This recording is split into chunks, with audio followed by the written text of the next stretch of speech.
मित्रों, बहुत समय पहले की बात है। एक गांव में माँ और एक बेटा रहते थे। तब बेटा माँ से कहता है कि माँ, मैं बाजार से आ गया हूँ, जरा एक गिलास पानी तो दे दो, बहुत प्यास लग रही है। प्यास के मारे गला एकदम सूखा जा रहा है। बेटा, आज खेत से गाय चरा कर आते समय खेत से कुछ लकड़ियां भी लेते आना। कल खाना बनाने के लिए घर में अब लकड़ियां नहीं बची हैं। हाँ हाँ माँ, हम शाम को आज लकड़ियां ले आएंगे और तब तक तुम मेरे लिए मीठी मट्ठी खीर बनाकर रखना। आज तो ढेर सारी मीठी खीर खाऊंगा मैं तो। हाँ हाँ माँ, मैं भी खाऊंगा मीठी खीर। संजय भैया, कल मैंने कुछ लोगों को गांव में बातें करते हुए सुना था कि हमें अपने जीवन में कुछ ऐसा करना चाहिए जिससे हम अपना जीवन यापन अच्छे से कर सके और हमारे पास भी पैसे आते रहे, ताकि हम भी आने वाले समय में किसी भी तरह की दिक्कतों का सामना न कर सके। हाँ नरेश, यह तो सही बात है। हमें भी ऐसा ही कुछ करना चाहिए कि हम अपना जीवन यापन अच्छी तरह से कर सके और हमारे पास भी पैसे की कोई परेशानी ना आए। पर भैया, हम ऐसा क्या करेंगे? यह तो मुझे भी समझ नहीं आ रहा कि हम क्या करें। भैया, मुझे जोरों की भूख लगी है, चलो कुछ खा लेते हैं, तब सोचेंगे कि क्या करना है। हाँ नरेश, चलो कुछ खा लेते हैं, मुझे भी जोरों की भूख लगी है, उसके बाद सोचते हैं कि क्या करना है। अब दोनों भाई खाने की तलाश में खेत में कुछ और आगे निकल जाते हैं कि तभी उन दोनों को एक आम का पेड़ दिखाई देता है। अरे भैया, वो देखो कितने सारे अमरूद लगे हुए हैं पेड़ में, चलो हम आम तोड़कर खाते हैं। हाँ नरेश, चलो नरेश, क्यों ना हम कोई ऐसा पेड़ लगाए जिसमें बहुत सारे फल आए, फिर हम उन फलों को बाजार में बेचकर ढेर सारे पैसे कमाएंगे। हाँ भैया, यह तो बहुत अच्छा विचार है। हाँ नरेश, हम एक आम का पेड़ लगाएंगे और उसमें जो भी आम आएंगे हम उन्हें बाजार में बेच देंगे और फिर हमारे पास भी बहुत सारे पैसे हो जाएंगे। हाँ भैया, और हम दोनों वह पैसे आधे आधे बांट लेंगे। नहीं नहीं, आधे आधे पैसे क्यों लेंगे? मैं बड़ा हूं और तुमसे ज्यादा समझदार हूं, तो ज्यादा पैसे मैं ही लूंगा ना। नहीं भैया, मैं भी बहुत समझदार हूं और मुझे भी आधे पैसे ही चाहिए। उन फलों में से नहीं नरेश, मैं तुमसे अधिक बुद्धिमान हूं, इसलिए मैं ज्यादा पैसे लूंगा। दोनों भाई आपस में एक दूसरे से बहस करने लगते हैं। तभी वहां एक आदमी आता है। अरे क्या हुआ भाई, आप किस बात को लेकर इतनी बहस कर रहे हैं? लगता है कोई गंभीर बात है।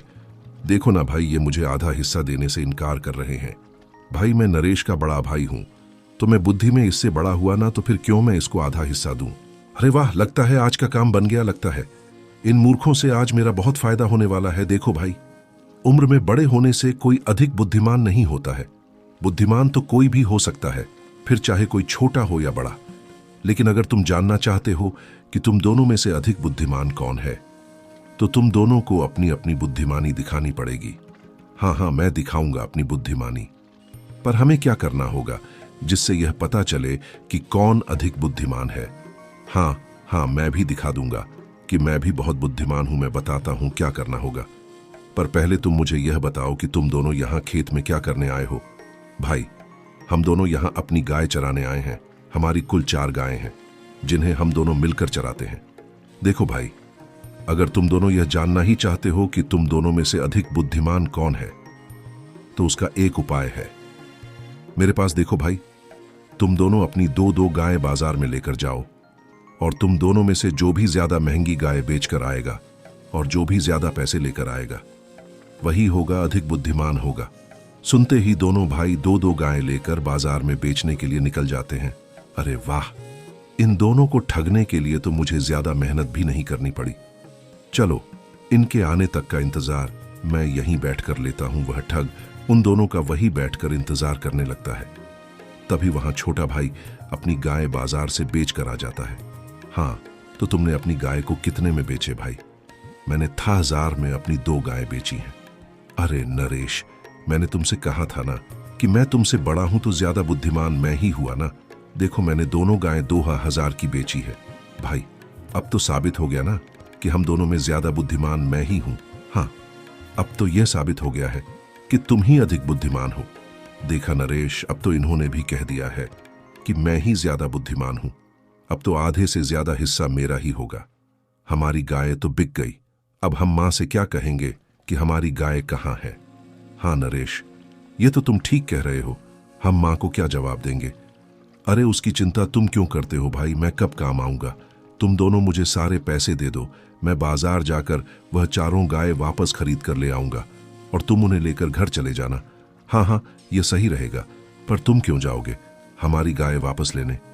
अरे भाई, कैसी बातें कर रहे हो? अभी अभी तुमने अपनी बुद्धिमानी की परीक्षा दी है, जिससे मैं भी यह जान पाया कि तुम भी बहुत बुद्धिमान हो। तो फिर तुमको वापस बाजार जाने की क्या जरूरत है? यह काम तो मैं ही कर दूंगा तुम्हारा। हाँ, यह बात भी सही है। दोनों भाई उस आदमी को अपने अपने पैसे दे देते हैं और वह आदमी उन दोनों के पैसे लेकर वहां से रफू चक्कर हो जाता है। देखा नरेश, मेरी बुद्धिमानी देखकर कैसे वह आदमी मेरा काम करने लग गया।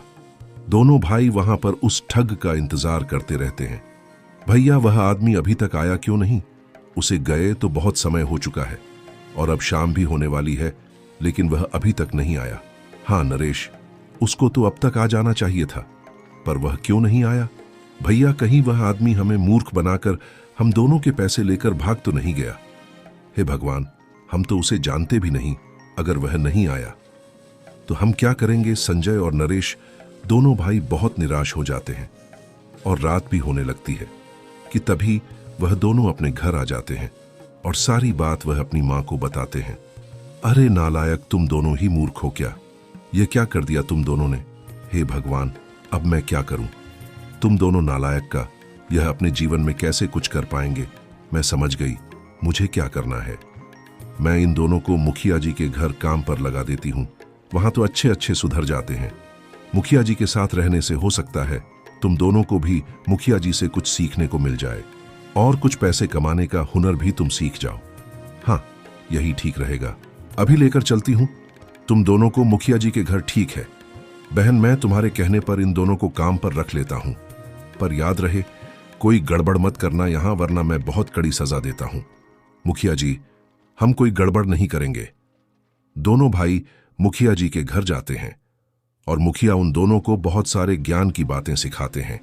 कुछ दिन ऐसे ही बीत जाते हैं, सब कुछ अच्छे से चल रहा होता है। एक दिन मुखिया दोनों भाइयों को अपने पास बुलाता है और उनसे कहता है, सुनो, तुम दोनों को यह घड़े पास के गांव में लेकर जाना है। वहां के मुखिया को देना यह घड़े और वह तुम्हें जो भी पर्ची दे वह मुझे लाकर देना, और याद रहे इन घड़ों को कहीं भी अकेला मत छोड़ना। जी मुखिया, हम कोई गड़बड़ नहीं करेंगे। दोनों भाई एक एक घड़ा लेकर दूसरे गांव की ओर निकल जाते हैं। फिर आगे वह ठग कहता है, अरे बाप रे, कितना भगाया उन पुलिस वालों ने, इतना तो मैं कभी नहीं दौड़ा।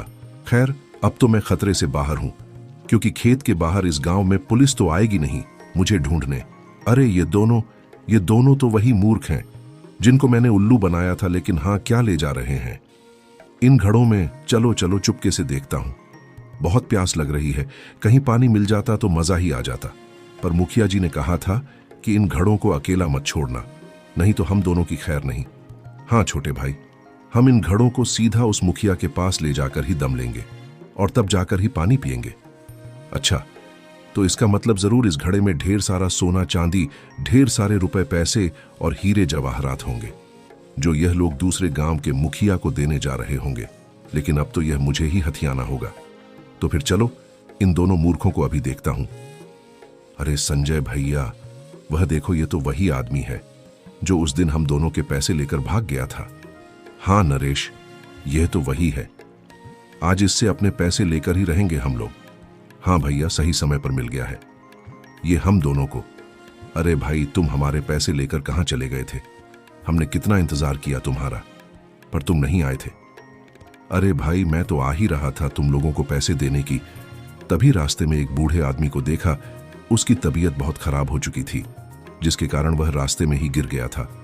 तो फिर मैंने उसे बूढ़े व्यक्ति को लेकर एक डॉक्टर के पास गया और उसकी दवाई ली।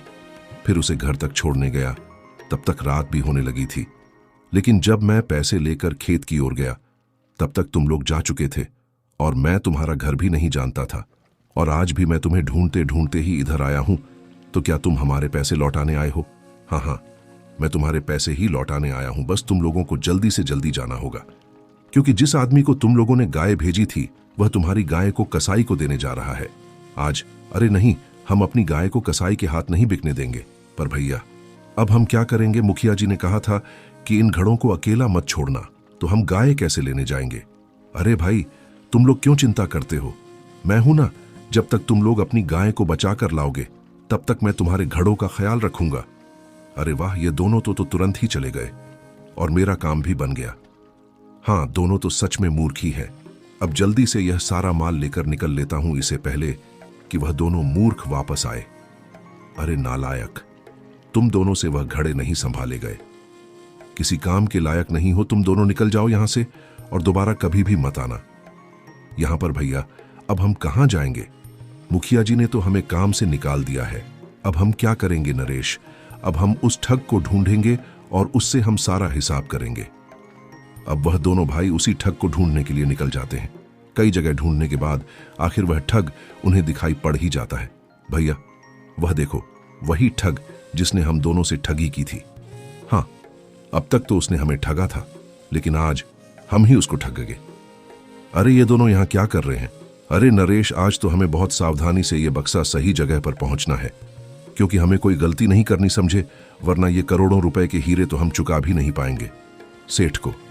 हाँ भैया, आज हमें हीरो को बहुत ही ध्यान से लेकर चलना है, क्योंकि सेठ जी ने कहा था उनकी कीमत इतनी है कि कोई भी 7 जन्मों तक बैठकर आराम से अपना जीवन गुजार सकता है। अरे आज तो यह दोनों मूर्ख बहुत ही कीमती हीरे लेकर जा रहे हैं, और वह भी बहुत कीमती हीरे। अगर आज इनको लूट लिया तो जीवन भर कुछ भी नहीं करना पड़ेगा और उसका बुरा यह राज्य ही छोड़कर चला जाऊंगा किसी दूसरे राज्य में। बस एक बार इन कीमती हीरो का यह बक्सा मेरे हाथ लग जाए। लेकिन इस बार इन मूर्खों को ठगना आसान नहीं होगा। इन्हें पैसे का लालच देता हूं। हाँ, यही सही रहेगा। अरे भाइयों, कहां जा रहे हो? तुम दोनों को मैं 2-3 दिन से ढूंढ रहा हूं, लेकिन तुम लोग कहीं मिले ही नहीं। असल में वह दोनों घड़े जो तुम दोनों लेकर जा रहे थे, वह मैंने उसे मुखिया के पास पहुंचा दिए था, जहां तुम उन घड़ों को लेकर जा रहे थे। पर आज तुम लोग कहां जा रहे हो और उसे बक्से में क्या है? भाई, इस बक्से में ऐसी चीज है कि हम बता नहीं सकते। इतना समझ लो कि इतनी कीमती चीज है इसमें कि हम 7 जन्म तक राजा महाराजा बनकर रह सकते हैं। अच्छा, तो तुम दोनों इस बक्से को लेकर कहां जा रहे हो? माफ करना भाई, ये तुमको हम नहीं बता सकते। लेकिन भाई, मैं सोच रहा था कि तुम दोनों को बहुत सारे पैसे दे दूं, तब क्या तुम मुझे यह बक्सा दोगे? नहीं, यह बक्सा तो हम किसी भी कीमत पर नहीं देंगे। अरे नहीं, मैं तुम लोगों को शुद्ध 50 लाख दूंगा। बताओ क्या तब दोगे? मुझे यह बक्सा नहीं भाई, इसकी कीमत के आगे 50 लाख कुछ भी नहीं है। हम नहीं दे सकते यह बक्सा तुम्हें। तुम अब जाओ और हमें भी जाने दो, हमें कहीं पहुंचना है जल्दी से। लगता है ये ऐसे नहीं मानेंगे, मुझे कुछ और रुपए देने होंगे इन लोगों को। अच्छा ठीक है, मैं तुम लोगों को शुद्ध 1 करोड़ रुपए दूंगा। क्या अब तुम मुझे यह बक्सा दोगे? क्या 1 करोड़ रुपए दोगे? हाँ, पूरे 1 करोड़ रुपए दूंगा। ठीक है, लेकिन पैसे पहले लूंगा मैं, वरना तुम भाग जाते हो। अरे नहीं, मैं पैसे पहले ही दूंगा। देखो, इस बैग में पूरे 1 करोड़ रुपए हैं। तभी वाह, दोनों भाई 1 करोड़ रुपए ले लेते हैं और वह ठग व बक्सा लेकर वहां से चला जाता है। देखा नरेश, इसने हमें आज तक जितना ठगा था, हमने उसका पूरा ब्याज भी आज वसूल कर लिया। चलो अब जल्दी से घर निकल चलते हैं और खुशी मनाते हैं। हाँ भैया, और अब वह ठग रोएगा जब उस बक्से में मिट्टी कूड़ा ही मिलेगा। मित्रों, एक समय की बात है, एक छोटा सा गांव था। उस गांव में रामलाल नाम का एक छोटा सा किसान अपनी पत्नी और 2 बच्चों के साथ रहता था। उसके पास बहुत कम जमीन थी। वह दिन भर अपने खेत में काम करता था। उसी में खेती बाड़ी कर वह अपना और अपने परिवार का गुजर बसर करता था। रामलाल अपनी पत्नी से कहता है, भाग्यवान, आज मुझे घर आने में थोड़ी देर हो सकती है, क्योंकि आज मैं खेत की जुताई करके ही घर आऊंगा। अजी, आप तो हमेशा देर से ही आते हैं। एक गांव में नया और एक ना जाने भगवान हमारी बेटा मां से कह देंगे कि मां हमें कौन से पाप की सजा मिल रही है। जरा एक गिलास जो हमें यह दिन देखने बहुत प्यास लग रही है। तुम तो प्यास के मारे गला एकदम सूखा जा रहा है। हम जैसे हैं आज खेत से गाय चरा कर, ठीक है, आते चलता हूँ, मुझे कुछ लकड़ियां भी लेते आना। इतना कहकर खाना बनाने के लिए घर में चल देता है। अब लकड़ियां नहीं, वहां जाकर अपने खेतों में काम करने लगता है। हम शाम को आज लकड़ियां आपस में बातें करते हैं, और तब तक तुम मेरे लिए मीठी मट्ठी रामलाल के पास तो हमसे भी कम जमीन, तो ढेर सारी भी रामलाल खुश रहता है। मैं तो दिन भर अपने खेतों में मेहनत करता रहता है। मीठी खीर संजय, तो तुम सही रहे हो। कुछ कैसे वो गांव में बातें करते हुए सुना इतनी फसल उगा ली। हमें अपने जीवन में कुछ ऐसा करना चाहिए गांव वाले, जिससे हम अपना जीवन यापन अच्छे से समय की बात है। और हमारे पास गांव में बहुत दिनों से बारिश नहीं हुई, हम भी आने वाले समय में के खेत किसी भी तरह की दिक्कतों का सामना गरीब किसानों के पास सिंचाई की कोई व्यवस्था नहीं थी। तो सही बात है, सिंचाई के लिए हमें भी ऐसा ही कुछ करना चाहिए कि हम अपना जीवन की सारी फसल तरह से खेतों में ही सुख और हमारे पास रामलाल के पैसे की कोई परेशानी ना आए। रामलाल को सुखी फसल ऐसा क्या करेंगे, चिंता हो जाती है। यह तो मुझे भी समझ नहीं आ रहा, घर की तरफ चल देता है। भैया मुझे जोरों की उसकी पत्नी उसे देख कुछ खा लेती है। अजी आप सोचेंगे कि क्या करना है, आप तो इतने परेशान कभी नहीं दिखे। कुछ खा लेते हैं। बारिश मुझे भी जोरों की वजह से लगी है। मेरी सारी बात सोचते हैं कि क्या करना है। मेरे पास सिंचाई के लिए खाने की व्यवस्था नहीं है। खेत में कुछ और आगे निकल जाते हैं। उसे कहती है कि तभी उन दोनों को एक काम का पेड़ दिखाई देता है। हमारे गांव के जो मुखिया हैं, आप देखो कितने सारे अमरूद मांगे हुए हैं पेड़ में, चलो हमारी मदद जरूर हम तोड़कर खाते हैं। अगले ही दिन रामलाल मुखिया के घर की ओर चल देता है। क्यों ना हम कोई ऐसा रामलाल मुखिया से बहुत सारे फल आए। मुखिया साहब हम उन फलों को बाजार में बेचकर मुझे कुछ पैसे जमाएंगे, कृपा कर भैया। ये तो बहुत अच्छा विचार है। मुखिया सोचता है, अगर मैंने रामलाल को पैसे दिए तो यह लौटा, उसमें जो भी आम आएंगे मैं इसे हम उन्हें बाजार में मजदूरी के काम के लिए लगा, फिर हमारे पास भी मेहनती तो यह हो जाएंगे। हाँ, और मजबूर भी है, और हम दोनों वह पैसे आधे आधे बांट लेंगे। नहीं, आधे आधे पैसे क्यों लेंगे? मुझे जवाब दीजिए, मैं बड़ा हूँ, मेरी फसल तुमसे ज्यादा समझदार हूँ, और मेरे ज्यादा पैसे पेट भरने के लिए भी पैसे नहीं भैया। मैं भी बहुत समझदार हूँ, मैं तुझे कर्ज तो दे नहीं चाहिए, लेकिन मैं फलों में से नहीं नरेश कर सकता हूँ। मैं तुमसे अपने खेत में काम पर रख, इसलिए मैं ज्यादा मैं तुझे एक महीने के 1000 दोनों भाई आपस में एक दूसरे से मालिक गांव के और किसान से मजदूरी के आता है। 2000 पारे क्या हुआ भाई, आप करना है तो कर, इतनी बहस करना मेरे पास मजदूरों की कोई गंभीर बात है। तू और कहीं काम मुझे आधा हिस्सा, मैं तो तुझे इतने ही पैसे दे सकता हूँ। भाई मैं नरेश का बड़ा भाई हूँ, मैं कल से काम पर आ जाऊंगा। इससे बड़ा हुआ मुझे काम क्यों, मैं इसको आधा हिस्सा। आपका बहुत बहुत धन्यवाद।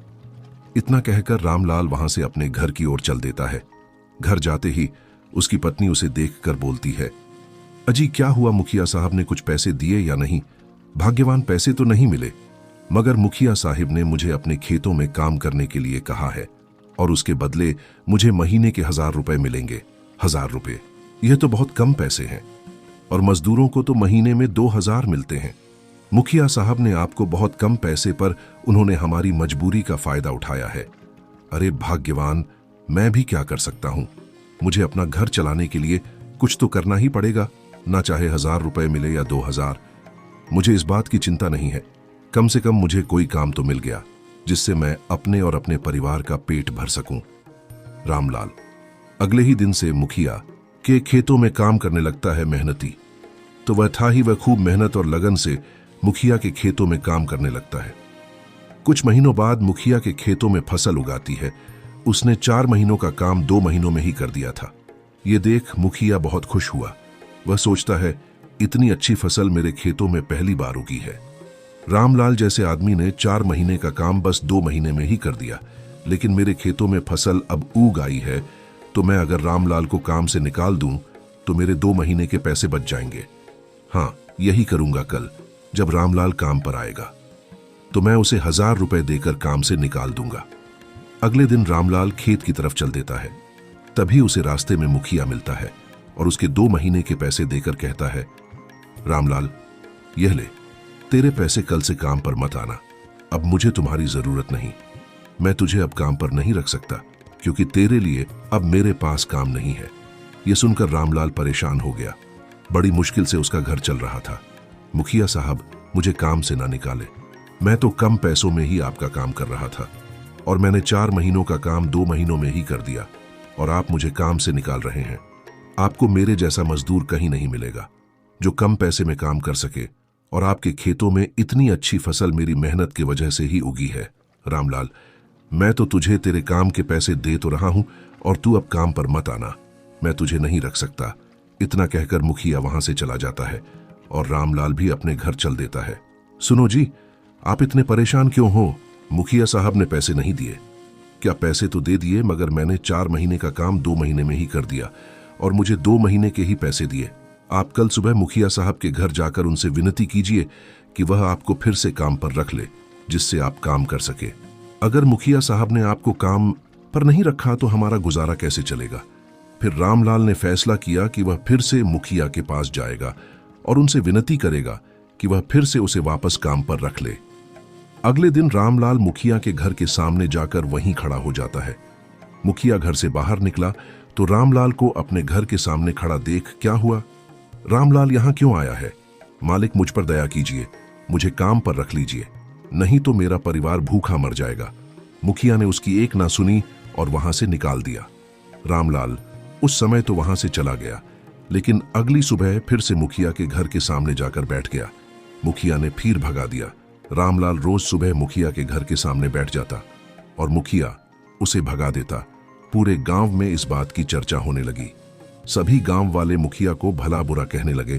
तंग आकर मुखिया ने सोचा, क्यों ना कुछ दिनों के लिए दूसरे गांव चला जाऊं। मुझे घर पर ना देखकर रामलाल यहां आना बंद कर देगा। अगले दिन वह दूसरे गांव अपने रिश्तेदार के यहां चला गया। कुछ दिन रहने के बाद जब वह अपने घर लौटा तो रामलाल को अपने घर के सामने बैठा नहीं पाया। वह मन ही मन खुश हुआ कि चलो उससे पीछा छूटा, लेकिन वह सोच में भी पड़ गया कि आखिर रामलाल ने आना क्यों बंद कर दिया। उसने गांव वालों को बुलाकर पूछा तो पता चला कि रामलाल बीमार है और अपने घर पर पड़ा हुआ है। यह जानकर मुखिया को खुद पर शर्म आने लगी कि उसने रामलाल के साथ कितना बुरा किया, लेकिन इसके बाद भी रामलाल की ईमानदारी और मेहनत को देखकर वह पछताने लगा। उसने रामलाल के घर जाने का फैसला किया। वह रामलाल के घर गया तो उसने देखा कि रामलाल बहुत ही दयनीय अवस्था में चारपाई पर पड़ा हुआ है। यह देख मुखिया का दिल भर आया। उसने रामलाल से अपनी की माफी मांगी और ठीक होने के बाद उसे अच्छी पगार के साथ फिर से काम पर रख लिया और उसे सारे पैसे लौटा दिए। मित्रों, उम्मीद है हमारा आज का वीडियो जरूर पसंद आया होगा। ऐसे ही वीडियो पाने के लिए हमारे चैनल को सब्सक्राइब करें और हमारे वीडियो को लाइक करें, ज्यादा से ज्यादा शेयर करें। कमेंट सेक्शन में जय श्री कृष्णा जरूर लिखिए। धन्यवाद मित्रों।